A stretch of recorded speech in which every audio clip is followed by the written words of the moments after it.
이후에 그 인생이 시험의 연속이었습니다. 우리 지금까지 살펴본 성경을 보면은 아브라함은 4번의 시험이 있었습니다. 첫 번째 시험이 무엇이었습니까? 하나님을 정말로 자신의 고향과 가족보다 더 사랑할 수 있느냐는 것이 아브라함에게 찾아온 첫 번째 시험이었습니다. 그래서 아브라함은 자신의 본토 친척과 아비 집을 떠나서 가나안 땅으로 와야만 했습니다. 두 번째 아브라함에게 찾아왔던 시험은 자신의 필요를 채워주시는 것이 하나님인지 아니면 환경인지에 대한 시험이 있었습니다. 그 시험 때문에 아브라함은 하나님을 의지하지 못하고 애굽으로 내려가서 실패를 하였습니다. 세 번째 아브라함에게 찾아온 시험은 자신의 권리를 주장할 것인가 아니면은 롯에게 양보를 할 것인가 하는 것이 시험이었습니다. 거기서 아브라함은 겸손함으로 롯에게 땅을 먼저 양보하였습니다. 네 번째로 아브라함에게 찾아온 시험은 소돔 왕의 호의를 받아들일 것인가 아니면은 그것을 거절할 것인가 하는 시험이 있었습니다. 그리고 이제 다섯 번째 시험이 아브라함에게 찾아오고 있습니다. 이 시험은 자녀를 주실 것이라는 이 하나님의 약속을 계속해서 신실하게 믿을 수 있느냐는 겁니다. 아브라함은 이 하나님의 약속을 잘 믿고 나와왔습니다. 아브라함은 힘든 가운데도 인내하며 살아왔습니다. 근데 문제는 하나님께서 아브라함에게 할당하신 인내의 기간이 아직 끝나지 않았다는 데 있습니다. 그래서 기다림에 지친 이 사례가 2절에 아브라함에게 지금 이렇게 제안을 하고 있습니다. 내 여종에게 들어가라. 내가 혹 그로 말미암아 자녀를 얻을까 하노라라고 말씀하고 있습니다.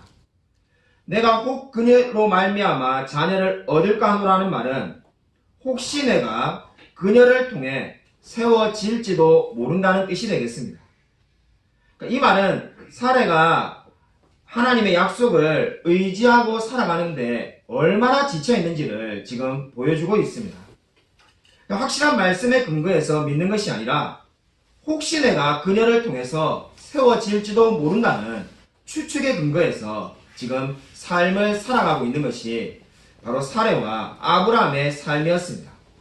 바로 2절에 나오는 이 사례의 제안은 당시의 사회법으로 볼 때는 얼마든지 가능한 것이었습니다. 고대 유명한 바벨론의 함무라비 법전이라는 것이 있습니다. 거기에 양자 규정이 있는데 본부인이 아들을 낳지 못하면은 척을 통해서 아들을 낳아 양자로 입양할 수 있다고 규정되어 있습니다. 그리고 첩이 아들을 낳아도 본부인의 위치를 결코 위협할 수 없도록 규정하고 있었습니다. 왜 사례가 이런 제안을 했겠습니까? 그때까지 하나님의 약속이 성취되지 않았기 때문입니다. 그들은 무려 10년을 기다렸지만은 하나님의 약속이 성취되지 않았습니다. 3절 말씀을 보면은 지금 이미 10년이 지났다라고 말씀하고 있습니다. 그래서 이제 사례는 첩을 통해서 아들을 낳아 입양하는 것도 하나님의 뜻일 수 있다라고 생각했는지도 모릅니다. 한마디로 말해서 이것은 일종의 편법이었습니다. 그냥 쉽고 간단하게 일을 해결하자는 생각에서 이러한 생각이 나온 겁니다. 그리고 아브라함은 이 사례의 주장을 받아들여서 4절에 하갈과 동침하여 자녀를 낳습니다. 여기서 우리는 한 가지 질문을 던지게 됩니다. 우리가 경험한 은혜의 효과는 언제까지 지속되는 것일까요? 그럼 다시 한번 묻겠습니다. 저와 여러분이 경험한 은혜의 효과는 언제까지 지속되는 것일까요? 오늘 아브라함과 사례가 하나님의 약속을 믿었지만은 이제 그 은혜가 지금 사라지고 있습니다. 아마 저와 여러분이 신앙생활 하면서 한 번쯤은 고민을 해보았을 겁니다. 내가 말씀을 듣고 참 은혜가 되고 예배에 감격이 있었는데 왜 며칠 지나고 삶을 살다 보면은 그 은혜가 사라질까? 아마 한 번쯤은 다들 고민을 해보았을 겁니다. 이 부흥회를 참석하고 사경회를 들었는데 그 말씀 들은 은혜가 금방금방 사라지는 것을 경험하게 됩니다. 그런 관점에서 바라본다면은 저와 여러분이 경험하는 것처럼 하루만 해도 은혜가 사라질 때도 있는데 어떤 면에서 10년을 아브라함이 기다렸다면은 대단한 면이 있지 않겠습니까? 우리가 정말로 10년 동안 똑같은 기도 제목을 한 기도 제목이 몇 개나 될까요? 근데 아브라함과 사례는 10년간 지금 하나님께 기다렸습니다. 아마 아브라함과 사례가 이렇게 생각했는지도 모릅니다. 내가 이제 10년간 기다렸으면 할 만큼 다 했다.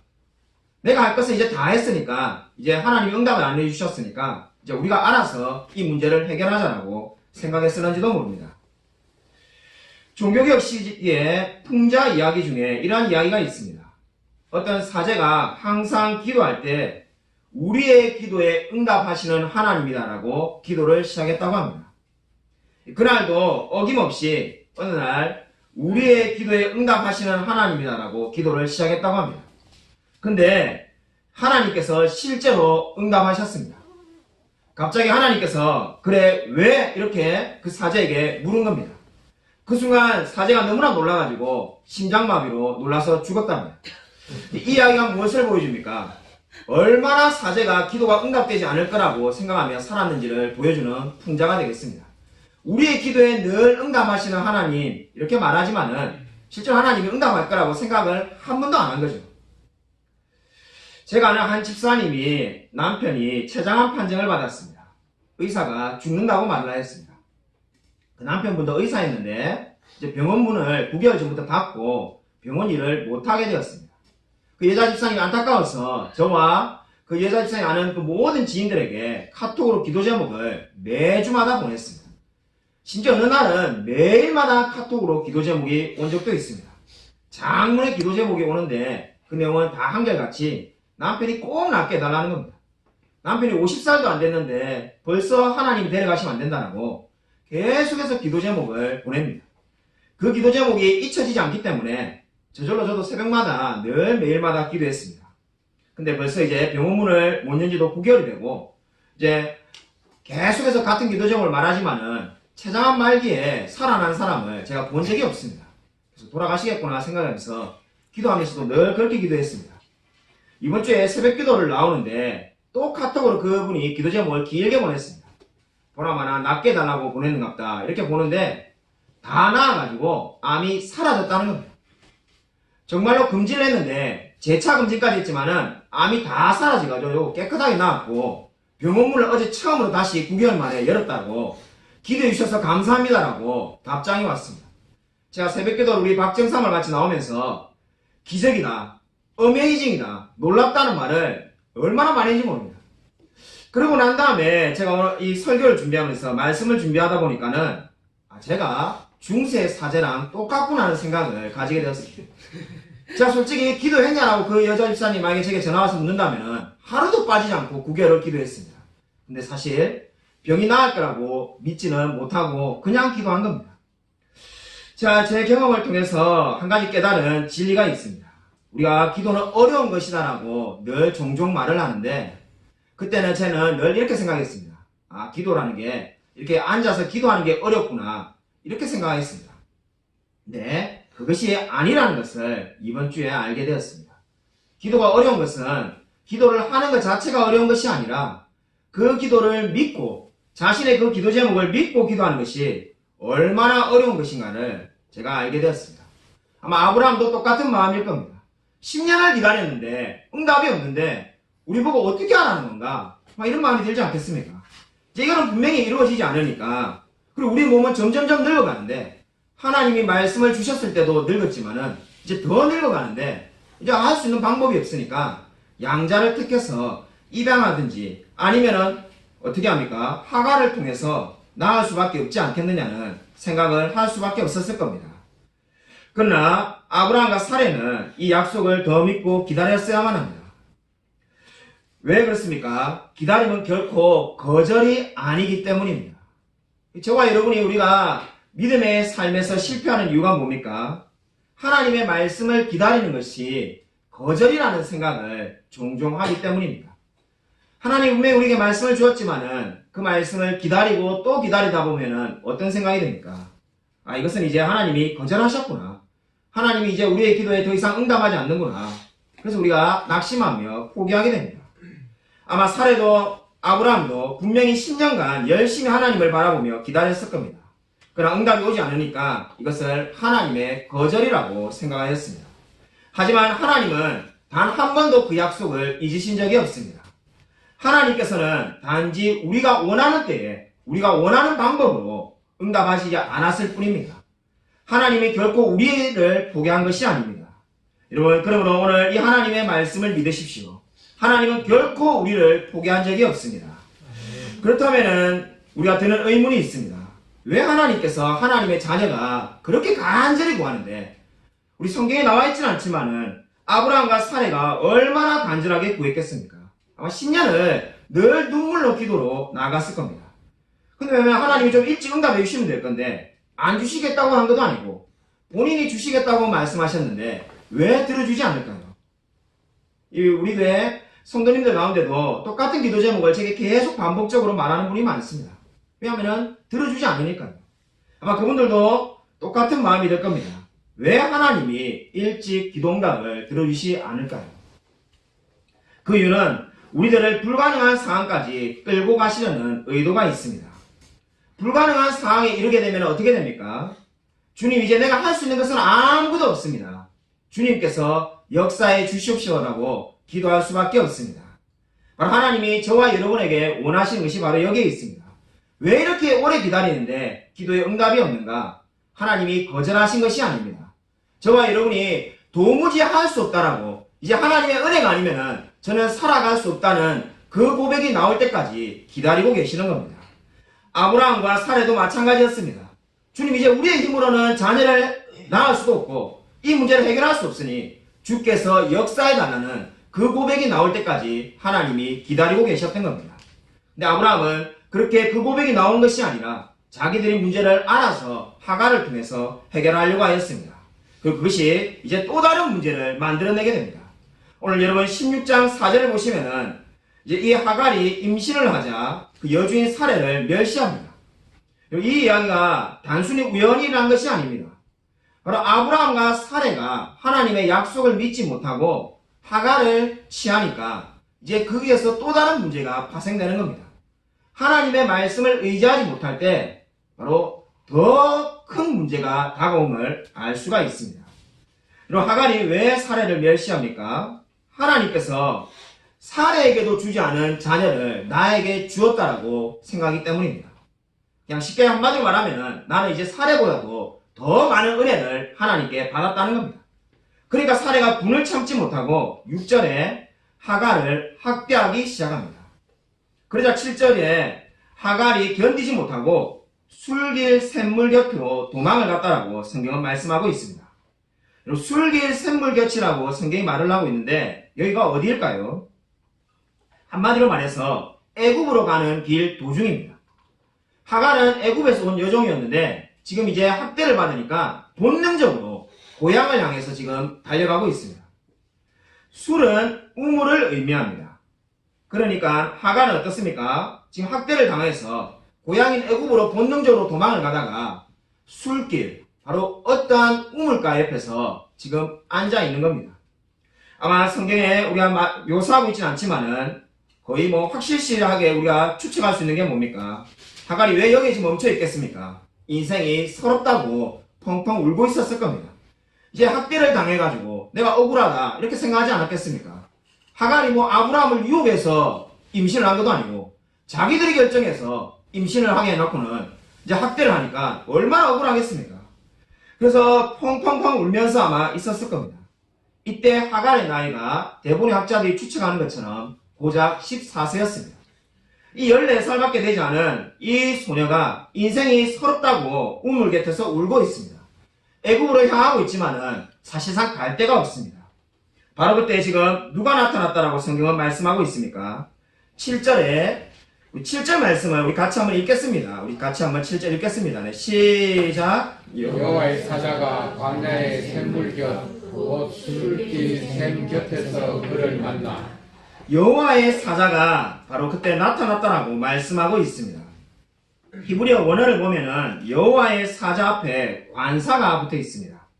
그 말 뜻은 이 여호와의 사자는 하나님이시라는 겁니다. 지금 울고 있는 이 소녀 앞에, 이 연약하고 가련한 소녀 앞에 하나님이 나타나셨습니다. 여러분, 오늘 성경이 말하는 하나님, 어떤 하나님입니까? 창세기 16장을 아무리 읽어보아도 그 어느 누구도 하갈을 위로하지 않습니다. 그 어느 누구도 하갈에게 너가 힘들지 않냐? 너 괴롭지? 이렇게 물어보는 사람조차 없습니다. 그 울고 있는 인생에 하나님이 먼저 찾아왔습니다. 그리고 하나님은 오늘 어떠한 분이십니까? 우리 인생에 그 누구도 돌보는 자가 없을 때도 하나님은 저와 여러분을 돌보시는 분이라고 말씀하고 있습니다. 하나님이 먼저 하간을 위로하려고 찾아왔습니다. 그러고 난 다음에 8절에 하나님께서 이렇게 말씀하고 있습니다. 여러분, 우리 8절 말씀을 다시 한번 읽겠습니다. 우리 8절 말씀 읽겠습니다. 시작. 이르되 사라의 여호와가 내가 어디서 왔으며 어디로 가느냐. 그가 이르되 나는 내 이웃인 이스라엘을 피하여 도망하나이다. 하나님은 하간에게 두 가지 질문을 던지십니다. 첫 번째 질문은 내가 어디서 왔느냐는 겁니다. 그리고 두 번째 질문은 어디로 가느냐라고 묻고 있습니다. 이 첫 번째 내가 어디서 왔느냐는 질문에 대해서 하간은 아주 쉽게 간단하게 대답합니다. 내 여주인 사례를 피하여 도망하여 왔다라고 말합니다. 왜냐하면 이 질문은 대답하기가 쉬웠습니다. 근데 두 번째 질문인 내가 어디로 가느냐는 그 질문에 대해서는 대답할 수가 없었습니다. 왜냐하면 갈 곳이 없었기 때문입니다. 한마디로 미래가 없기 때문에 이 지금 하간은 그 질문에 대해서 대답할 수가 없었습니다. 여러분, 오늘 우리 8절 말씀에 여호와께서 우리 여호와의 사자가 하나님께서 하간에게 한 말 중에 주목해야 될 부분이 두 가지가 있습니다. 첫 번째 주목해야 될 것은 여호와의 사자가 하간을 사례의 여종이라고 부르고 있다는 겁니다. 이제 아브라함과 결혼하여서 아이를 낳았으면은 아브라함의 아내라고 불러야 될 것 같은데, 그죠? 첩이든 어쨌든 간에 아브라함의 아내라고 불러야 되는데 성경은 그렇게 부르고 있지 않습니다. 여호와의 사자 하나님은 나타나서 하간에게 사례의 여종이라고 지금 부르고 있습니다. 이것은 무엇을 의미합니까? 하나님은 아브라함의 아이를 임신한 것을 인정하지 않는다는 겁니다. 그것은 잘못된 거고 하나님의 계획에 전혀 없는 거라는 겁니다. 한마디로 말해서 지금 하간에게 하나님은 너의 위치는 사례의 여종이라고 지금 강조하고 있습니다. 여러분, 이 말씀이 저와 여러분에게 주는 영적인 교훈이 있습니다. 여러분, 이 영적인 교훈이 무엇입니까? 여러분이 가지고 있는 성경이라면 그 옆에다가 써놓으십시오. 은혜는 의로 말미암아 역사한다는 겁니다. 여러분, 이 말을 꼭 기억하시기 바랍니다. 은혜는 의로 말미암아 역사합니다. 그것이 무슨 의미입니까? 하간이 간절하게 하나님을 찾았던 것은 은혜 받고 싶었습니다. 난 너무나 억울하고 너무나 힘들기 때문에 주님 은혜 주십시오라고 말을 하였습니다. 근데 하간에게 찾아온 하나님은 그냥 먼저 은혜를 주지 않았습니다. 여러분, 이 영적인 원리를 반드시 기억하시기 바랍니다. 먼저 하나님이 준 것이 무엇입니까? 의였습니다. 너가 죄를 지었고 잘못되었기 때문에 하간아, 너는 사례의 여종이라는 것을 기억하라고 하나님이 말씀하였습니다. 그렇기 때문에 하나님은 지금 하간에게 무엇을 요구하고 있는 겁니까? 자신의 삶을 회개하라는 겁니다. 회개하고 하나님께로 돌이킬 때 은혜를 받을 수 있다는 겁니다. 그럼 저와 여러분의 인생도 마찬가지입니다. 우리가 왜 날마다 회개하며 우리가 날마다 십자가에 우리 자신을 못 박아야만 합니까? 의를 통해서만이 은혜를 받을 수 있기 때문입니다. 나는 늘 제약 가운데 있지만은 하나님이 내게 복을 주실 거라는 것은 결코 성경이 말하는 바가 아닙니다. 하나님은 하간에게 찾아왔을 때 먼저 의를 지적하고 그리고는 은혜를 베풀고 있습니다. 그럼 두 번째로 우리가 오늘 이 8절 말씀에서 주목해 보아야 될 것은 하간은 그녀의 여주인에게 돌아가라고 명령을 받고 있습니다. 돌아가라는 말이 무엇을 의미합니까? 여러분, 이 9절에 복종하라는 단어, 그러니까 돌아가서 무엇을 하라는 거냐면은 9절에 복종하라고 말씀하고 있습니다. 한마디로 말해서 사례에게 가서 다시 복종하며 여종으로 살아라는 겁니다. 근데 이 성경의 원어를 보면은 놀라운 것이 이 9절에 복종하라는 단어와 똑같은 단어가 6절에 학대하라는 겁니다. 이 말씀은 무엇을 의미하냐면은 너가 이제 하나님께서 돌아가라면은 우리가 생각하는 기대는 뭡니까? 사례의 마음이 다 누그러져가지고 가면 이제 꽃길이 기다리고 있는 것이 아니라 가면은 내가 그 싫고 싫었던 그 가시밭길이 그대로 기다리고 있다는 겁니다. 그러니까 상황이 하나도 달라진 게 없고 하나님이 요구하시는 것은 너가 도망쳤던 그 자리로 다시 돌아가서 바로 사례에게 복종하며 학대를 견디며 이겨라는 겁니다. 아니, 어떻게 학대가 싫어서 떠나온 사람에게 학대받는 상황으로 들어가라는 게 말이나 되겠습니까? 어떻게 하나님이 이렇게 잔인한 명령을 할 수가 있는가? 그 이유는 바로 하나님이 약속도 함께 주었기 때문입니다. 16장 10절과 11절에 보면은 우리 하나님께서 하갈에게 한 가지 약속을 주십니다. 그 약속은 무엇인가? 너에게 많은 자손들이 셀 수 없이 생겨나게 될 거라는 겁니다.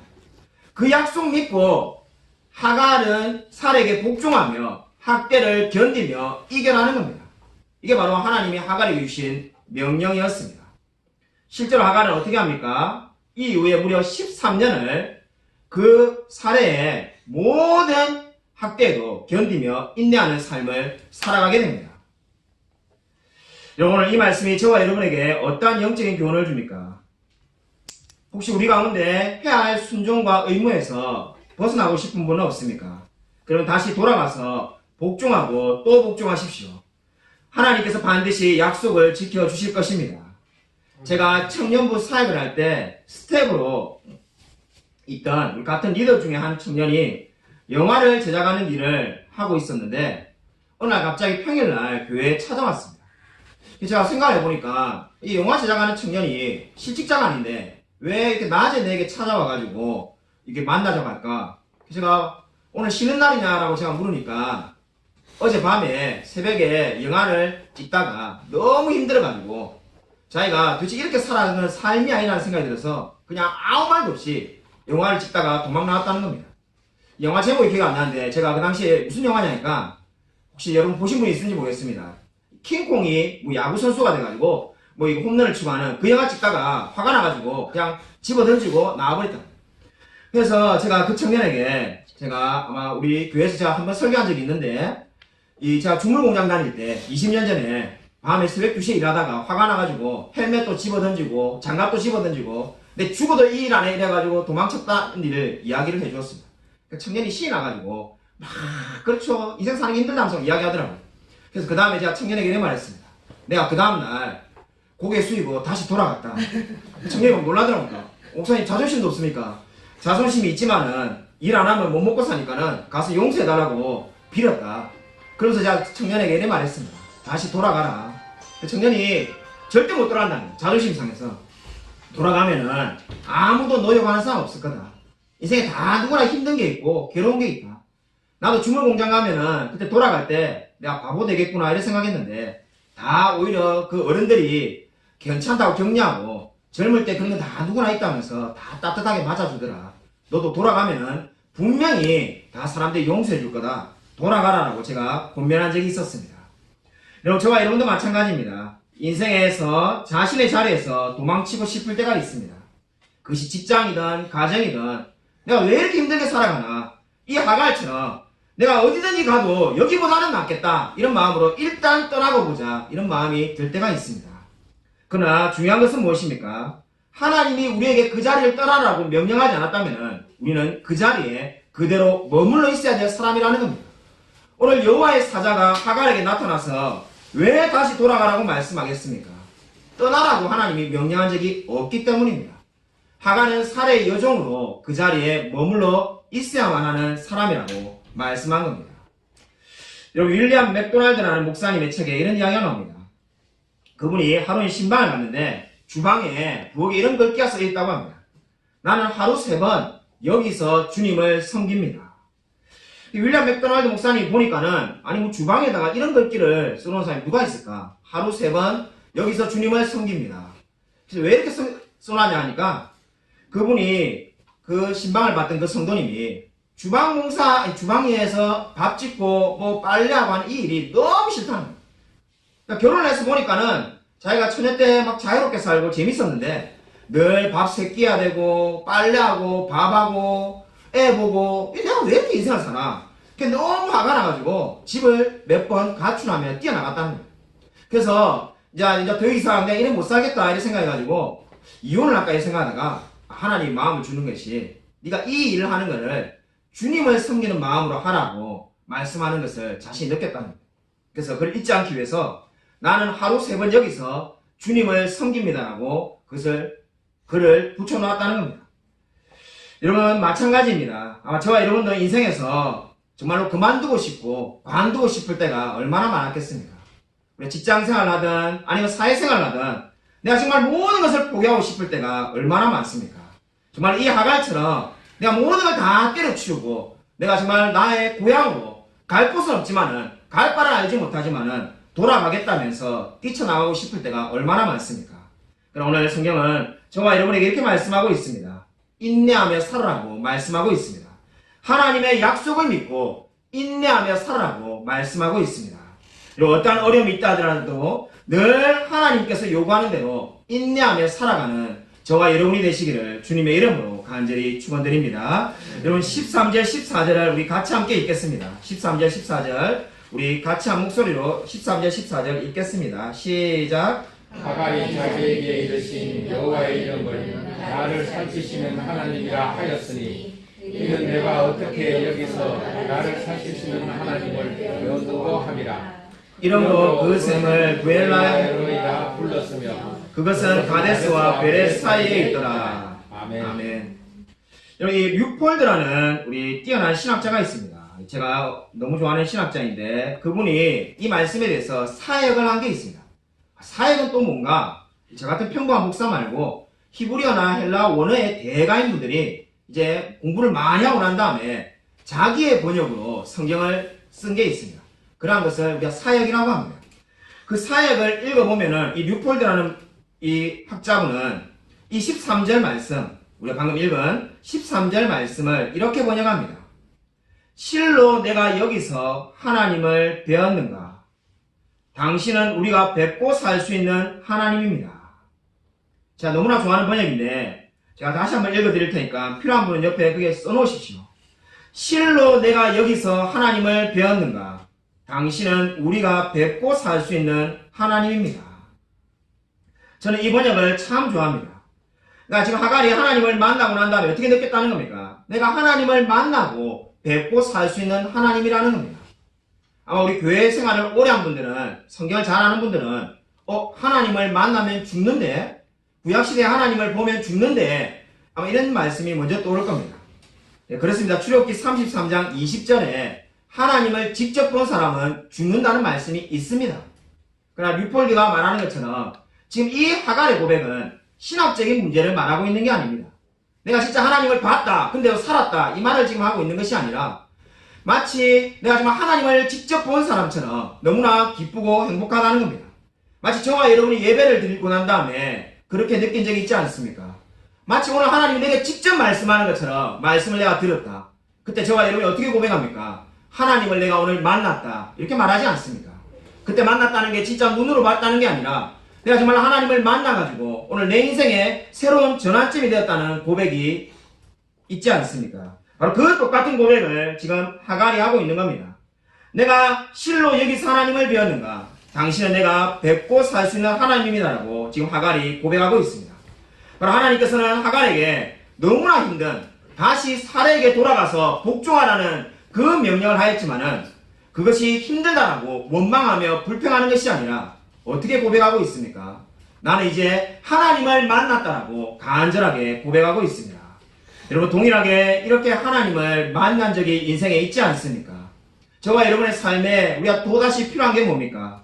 이렇게 하나님을 만난 이 하나님을 우리가 매일마다 매 순간마다 만나고 있지 못하는 것이 가장 큰 영적인 문제입니다. 여러분 우리에게 필요한 것이 무엇입니까? 정말 이러한 고백이 우리의 삶에서 날마다 나와야 하지 않겠습니까? 여러분 이 하갈은 이 고백을 담아서 이곳 이름을 부엘라 헤로이라고 불렀습니다. 부엘라 헤로이는 나를 살피시는 살아계신 하나님의 우물이라는 뜻입니다. 그냥 쉽게 말한다면은 우물가에서 하나님을 만났다는 겁니다. 내가 인생이 서럽다고 울고 또 울었던 그 우물가에서 하나님은 나를 찾아와서 만나 주셨다는 겁니다. 그렇기 때문에 지금 성경 말씀을 보시면은 나를 감찰하시는 하나님 이렇게 되어 있는데 그 말은 하나님께서 끝까지 추격하셔서 나를 찾아와서 나의 인생 가운데 함께 하신 분이다라고 고백하고 있습니다. 저와 여러분의 삶도 마찬가지지 않습니까? 하나님께서 우리를 포기하지 않고 끝까지 추격해 오셔서 우리를 오늘까지 지금 붙들고 있습니다. 여러분 믿음이 무엇입니까? 믿음이란 두 가지가 있습니다. 구원 얻는 믿음과 살아서 역사하는 믿음이 있습니다. 여러분 구원 얻는 믿음은 저와 여러분이 죽어서도 천국 간다는 것을 말합니다. 아마 우리 가운데 그런 확신이 없는 사람은 아무도 없을 겁니다. 저와 여러분은 모두가 구원 얻는 믿음을 다 가지고 있습니다. 저와 여러분에게 이제 남아있는 믿음의 싸움은 이 구원 얻는 믿음이 아니라 바로 살아서 역사하는 믿음에 대한 싸움이 남아있는 겁니다. 저와 여러분이 근데 살아서 역사하는 믿음을 가지고 살아가지 못하는 이유가 어디에 있습니까? 바로 하나님의 이 말씀을 끝까지 믿고 인내하지 못하기 때문입니다. 우리의 마음 가운데 늘 믿음이 있습니다. 믿음이 없기 때문에 우리가 넘어지는 것이 아니라 믿음이 있지만은 바로 우리가 하나님의 말씀을 온전히 믿지 못하고 인내하지 못하기 때문에 계속해서 넘어지며 실패하는 삶을 살 수밖에 없습니다. 오늘 성경 저와 여러분에게 어떻게 말씀하고 있습니까? 믿음은 인내로서 완성된다라고 말씀하고 있습니다. 저와 여러분이 인내를 하지 못하면 믿음이 없어진다는 의미가 아닙니다. 저와 여러분이 아무리 인내를 못해도 믿음은 그대로 있고 우리가 천국에 갑니다. 그러나 인내를 하지 못하면 믿음은 완성될 수가 없습니다. 하나님이 저와 여러분에게 인내를 요구하고 계십니다. 하갈에게 13년간 인내하라고 요구하시는 것처럼 저와 여러분에게도 하나님께서 인내를 요구하고 있습니다. 여러분 인생에 많은 문제가 있습니까? 괴로움이 있습니까? 그렇다면 먼저 인내하십시오. 그리고 하나님께서 주신 약속을 바라보십시오. 그러므로 늘 아무쪼록 인내함으로써 믿음의 경주에서 승리하며 살아가는 저와 우리 모든 성도님이 되시기를 주님의 이름으로 간절히 축원드립니다.